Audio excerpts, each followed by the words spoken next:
And here we go again.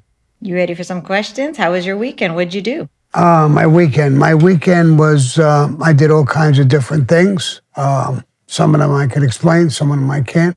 As long as it was productive. It was productive, I think. That's what she said. Good.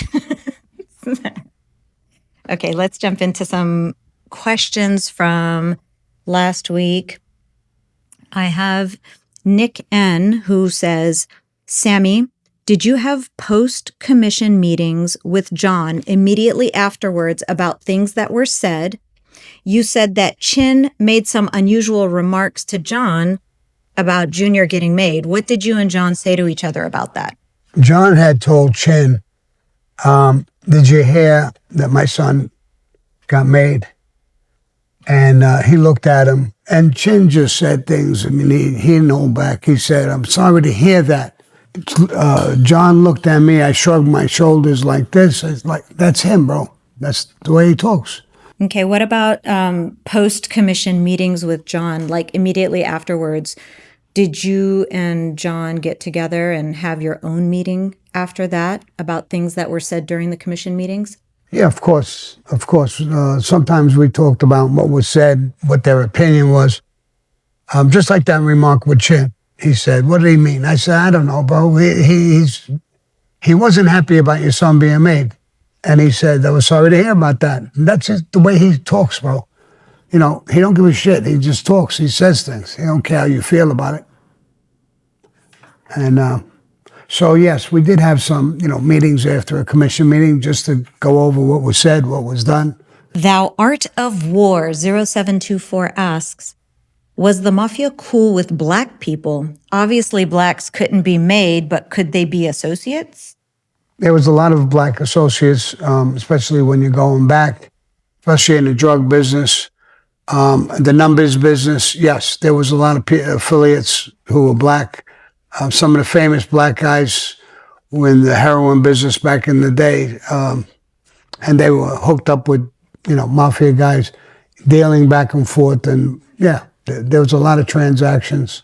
I know the number business, they were big. They used to, bet through the Mafia bookie houses and stuff like that. So, yeah. Veronica Clayton says, hey, Sammy, great show. My question for you is, do you know anything about the Louisville mob, the, I think, Paglina or Paglino family, and can you shed some insight on it? Love it in here. I really don't know too much about them. I don't even know, who was the bosses and what names they were. I really didn't have any interactions with the Louisville family. I know there was a family down there, but I never had any business dealings with them or transactions in any way. Michael Gallagher 2663 asks, how does a made man retire from the life? Is there a procedure? Does he have to ask permission on where he goes to live? No to all those questions. Sometimes he dies with a bullet in his head. That's how he retires. There is no retirement.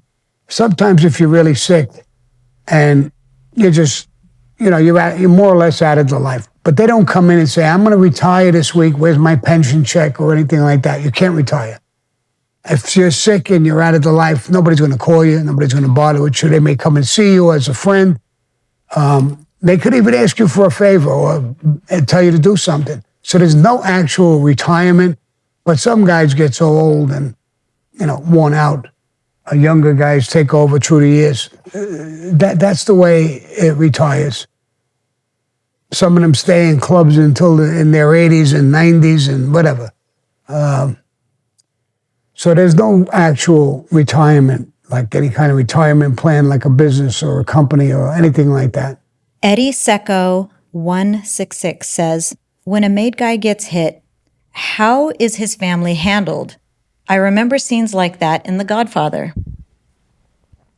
Well, most of the times the family's respected and treated well. They didn't commit the crime. The guy who got hit, he committed the crime, basically. And,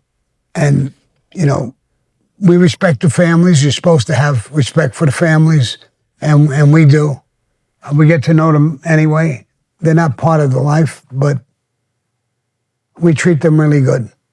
SHS says, does the Mafia occasionally use independent contractors to do hits, or is the hired guy a myth? The hired guy, it's not a total myth. Years ago, there was the Jewish Mafia, and they did hits for money for the mob, but it was only way, way back in time, and that stopped. Had nothing to do with money. Guys in the life got an order to do a hit, they had to do it. And they didn't pawn it off or pay people to do the work. They did it themselves. Sherry Murray. Sorry, Sherry. I see you, darling.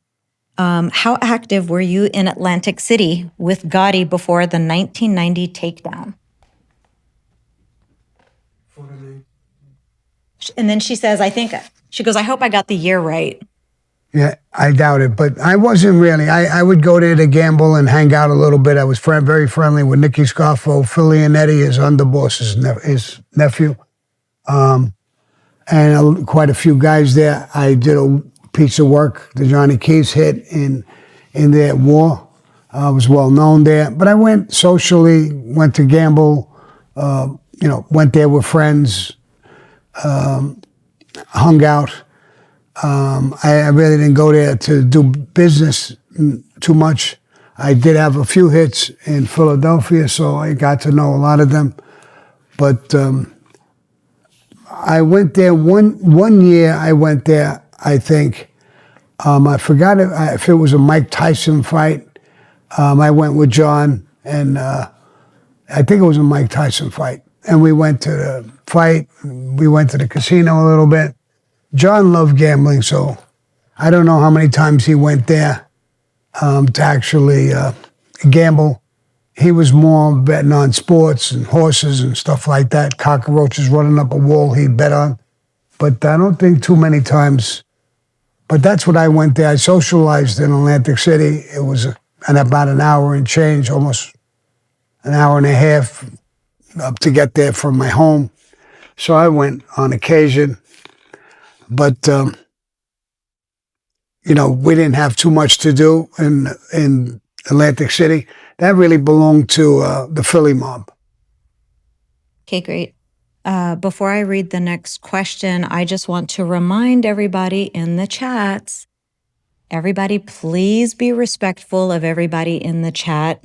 I do not want to see any hate comments towards anybody, anywhere. So let's be respectful. Let's be mindful. We are a positive community, and let's stay that way. Okay. If you're talking bad about somebody, let me know on a sneak. I'd love to hear it, but not on the chat. Redman, one of your loyal listeners, Redman, he said, hey, Sammy, can you talk about what a mob hangout bar is like after you guys had to kill one of your own? For example, what was the atmosphere like when one of your own guys in your crew had to be taken out? Was it indifferent to their friend that was killed? Is the tension noticeable? I know you guys aren't allowed to talk about what happened, but what was the feeling generally like? Yeah, we did talk about it, very quietly, and it was very somber. You're in a crew, you're together, you become close. If we had something to do, in other words, we had to take out one of our own, it was a horrible feeling. But whoever got hit generally broke rules, especially in my crew. You couldn't touch my crew for a bullshit reason. I'm going to give you an example one time. Greg Scarpa Jr. had an argument with one of my people, and I went and I talked with him. And he said, Sammy, we can't keep arguing. If the guy does something wrong, I'm going to take him out. So we shouldn't even sit down about it. So I said, no, I don't play like that, bro. If somebody does something wrong, we sit down and we talk, we straighten it out. I don't play that. If you think you're going to hit one of my guys and come and talk to me, you're fucking crazy. Why? What are you going to do? I'll fucking kill you, bro. I will kill you when you come to talk to me. Or even if you don't come to talk to me, I'll come and look for you. You don't have the fucking right to touch any of my people. If you have a beef with them and you want them dead, go to your captain, put it on record with your family. It'll be on record with my family. I'll come down with my bosses and we'll sit down and talk about it. If my man loses the decision and he's got to go, if it's that serious, then he's got to go.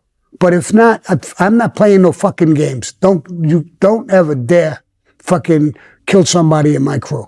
Question from TikTok. Did you have regular dealings with any other regional families like Buffalo, Detroit, LA, etc. that stand out to you? I'm curious since areas like Denver were still active. Well, I think there was 21 at one point states, and maybe more. It grew that had mafia families in them. On occasion, we dealt with different families in different places, even out of the country, Sicily, Canada. So, but only when it came to business and stuff like that. So I didn't deal with a lot of families in smaller states, or John even. Sometimes we would send a message with somebody to somebody knew somebody, but we didn't know them all, and we didn't sit down with all of them. But time to time, we knew they were there. We respected them. The real power was New York, the 5 families. That's where the power really came from. From Sicily to New York to the 5 families. And they made rules in Cosa Nostra that everybody, no matter what state you were in, had to abide by them, or you could feel the consequences of it. So, like little wars broke out. Usually they'd come to the commission for permission and stuff like that. And it was the New York 5 families with the power of it. So this next question kind of bounces into that. Did you ever personally do any business in Rochester, New York? Rochester? No, not really. I mean, Rochester, New York, that's way upstate New York. No. Raising Cain has a question. How do you channel your anger talking about the past experiences? You seem so calm. Well, through the years, I've become calm over it. A lot of them are scars for me. A lot of them I'm not happy about, or but I've learned to live with some of my problems.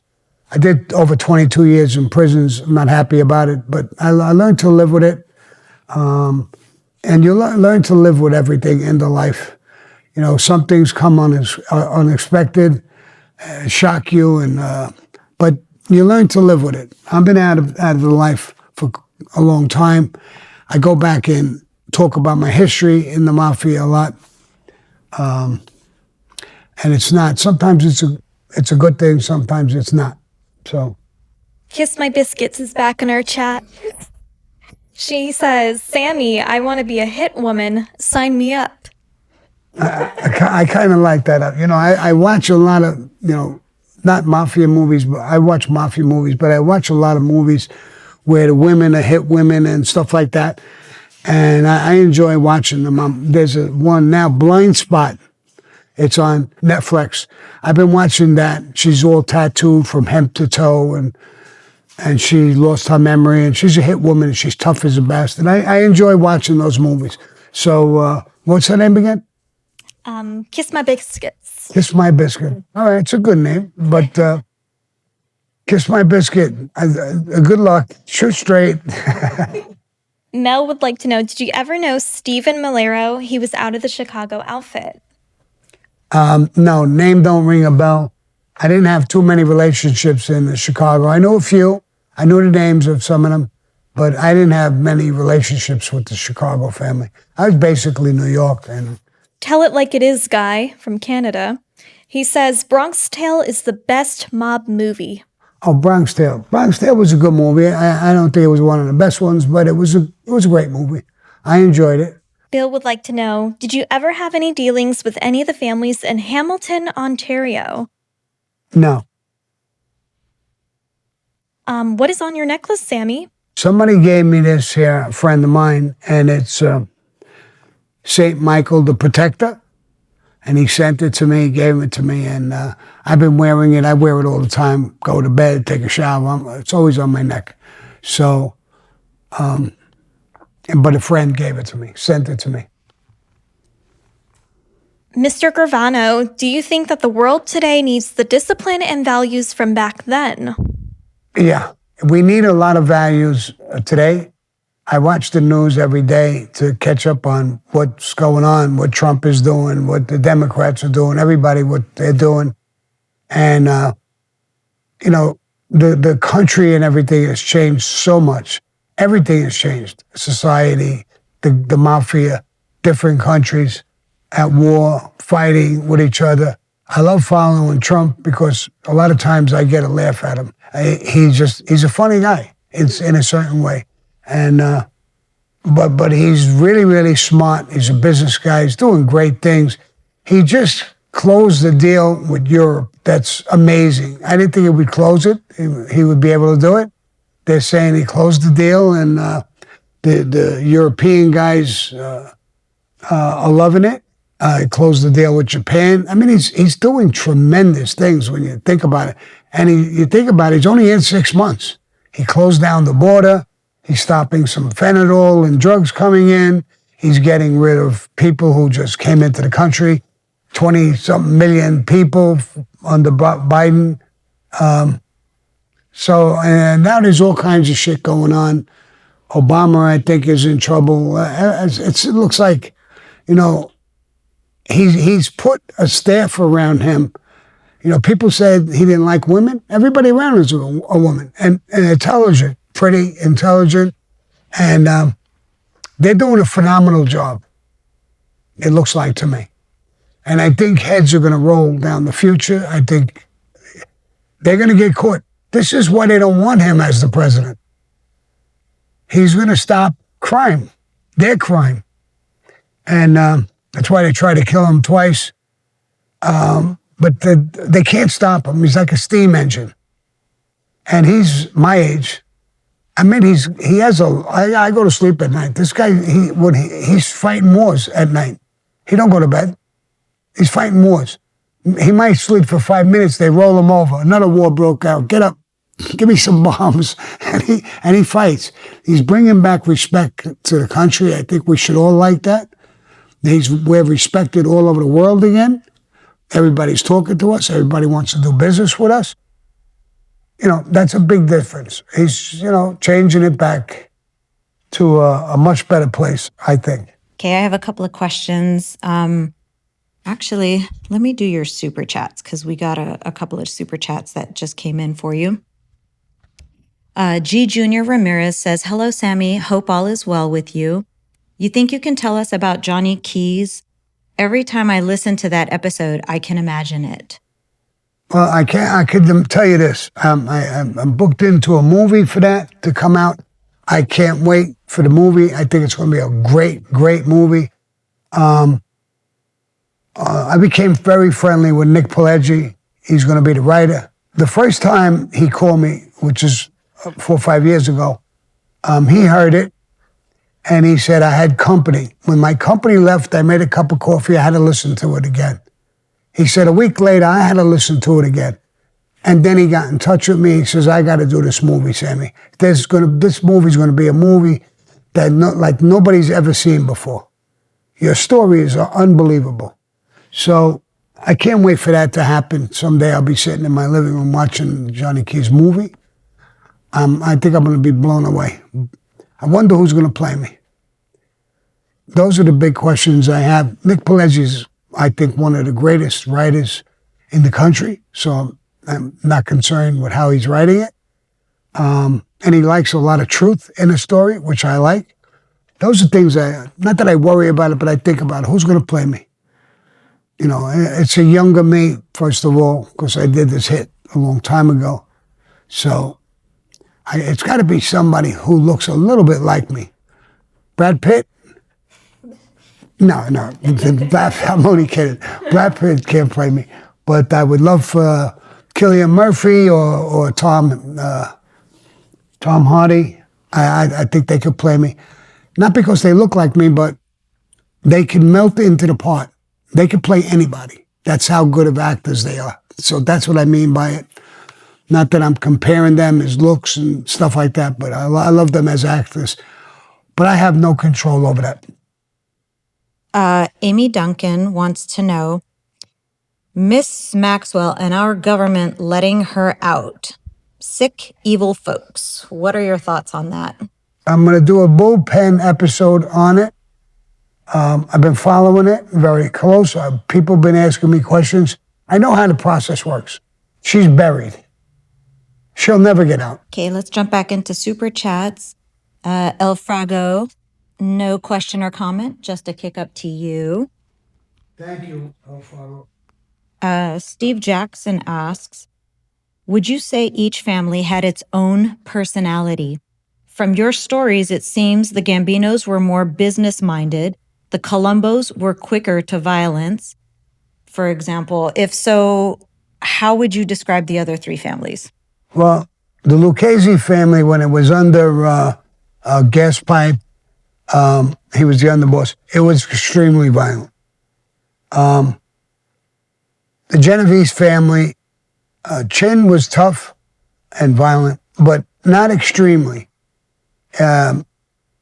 He was fair with things. The Colombo family, I don't know, they were in a couple of wars, and everything was shoot this guy, beat this guy up, do this, do it. Everything was violent. When I was switched from the Colombo family to the Gambino family, it felt like I went to heaven. I felt like I died and went to heaven.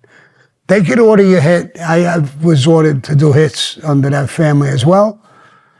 I was ordered to do hits under everybody. The Colombo family, the Gambino family, when Paul Castellano had it, when John Gotti had it. It seems like I was picked a lot of times. But it was a lot calmer. I did business in the Gambino family. Tato was a sweetheart. The crew I was with, we weren't looking for violence all the time. We were looking to do business, construction, unions, stuff where we can make money. We would go by the club, play cards. Guys would come by tallies, I had a card game by tallies. We would eat, we would drink, we would laugh. It wasn't always violence. I enjoyed that better, but the Colombos were a violent family because they were in wars all the time. The Lucchese's were violent. The Bonanos got kicked off the commission. They were always dealing drugs. Even when there was a rule, no drugs, they kept doing it, and they got kicked off of the commission, was their punishment. They were kicked off for years. They had no say. And that's a big disgrace. And like I said, the Genovese family was another powerhouse family, especially when Chin was the boss. And I got along with him well. I thought he was fair, open, honest. You know, no matter how tough a guy is, if he's honest and you know you're reading the guy and he's talking to you, the violence just don't appear. You know, but you know he could be violent, you know, and he goes by the rules. So the rules are the rules. We all should be doing that. So I don't think he was excessively violent like Gas Pipe or Roy DeMeo or people like that. And you had to, you know, pick and choose who you were talking to and understand them through the sit-downs and through everything that was going on. Okay, let's jump back into Super Chat. Irish Jimmy Joe says, love the podcast, Sammy. Thank you, bro. Matthew Alexander Lima. And talking about Irish, you know, there was an Irish crew. They were a pretty tough, violent crew, too. The Westies. They were from Hell's Kitchen, and I knew a lot of them, and they were part of the Gambino family for a while. And so just a shout out back that he's Irish, and they were involved with us, too. Matthew Alexander Lima says, Sammy, will the U.S. improve post-Trump? Will what? Will the U.S. improve post-Trump, so after Trump? Will it improve? I'm not worried about after Trump. I'm worried about with him. In 6 months, I think he's created miracles. I cannot believe how many countries that he's talking with. He stopped a few wars. You know, they gave Obama some sort of humanitarian award. He did nothing to deserve it. They gave it to him. I don't see how they're not giving it to him. He just stopped 2 nuclear powers, India and Pakistan, from fighting. He got both of them, and he says, I will not do business with you guys if you start fighting. And he stopped it. Thank God he did stop it, because both of them are nuclear powers. And nuclear powers, not only will they destroy each other, that shit goes all over the world, floats around. A lot of people would die from that. So he's doing some great stuff. And if he puts the country in the right position and the right people run and take it from there and keep doing good things, I think it'll go good.